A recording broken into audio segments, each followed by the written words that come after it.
Cricket, football, দাবা, ক্যারমবোর্ড ইত্যাদি সহ এসব খেলা শরীয়তে জায়েজ কিনা, খেলাধুলার ব্যাপারে শরীয়তের দৃষ্টিভঙ্গি কি?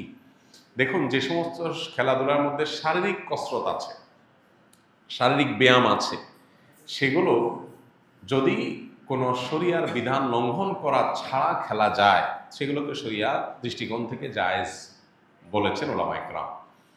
ধরুন, আপনি ক্রিকেট খেলছেন বা ফুটবল খেলছেন, এখানে যদি এক পক্ষ আরেক পক্ষকে কোনো হার জিতের ভিত্তিতে টাকা পয়সা না দেয়, জুয়া না থাকে, এবং এখানে যদি সতর ঢাকার মতো ব্যাপার না থাকে, এই খেলাধুলার প্রতি অতি মনোযোগিতা এটা নামাজ থেকে গাফিল করে দিবে এরকম বিষয় যদি না থাকে, তাহলে সেক্ষেত্রে শারীরিক কসরতের উদ্দেশ্যে বা সামান্য বিনোদনের উদ্দেশ্যে শারীরিক কসরত আসে সেরকম খেলাধুলা করা জায়েজ আছে।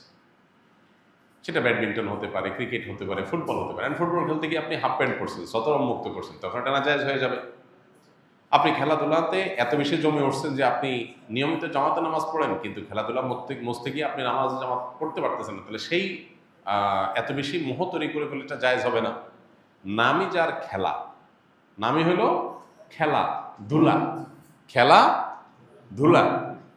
এই খেলাধুলা যার নাম, সেটা এখন আর খেলাধুলা নাই, সেটা সিরিয়াস ইস্যু হয়ে গেছে।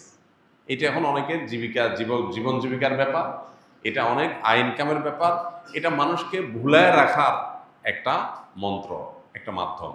এটার পেছনে হাজারটা বিষয় জড়িয়ে আছে। এজন্য ওই লেভেলের খেলাধুলা সেগুলো ভিন্ন। বাট আপনি নিজস্ব উদ্যোগে নিজেরা খেলাধুলা করলেন যেটাতে শারীরিক কসরত আছে। যেই খেলায় শারীরিক কসরত নাই, যেমন দাবা খেলা, লুডো খেলা, তারপরে ক্যারাম বোর্ড খেলা, তারপরে আপনার ওই যে কি তাস খেলা, এই জাতীয় খেলাগুলোতে কোনো শারীরিক কোনো ফায়দা নাই, মানসিক কোনো ফায়দা নাই, এগুলো জায়েজ নাই শরীয়তে। কেন? কারণ এগুলো অনর্থক কাজের অন্তর্ভুক্ত। এই খেলাধুলা দ্বারা আপনার লাভ কি? কোনো লাভ নাই। আপনি বলবেন মানসিক রিফ্রেশমেন্ট, বস্তুত হয় উল্টাটা।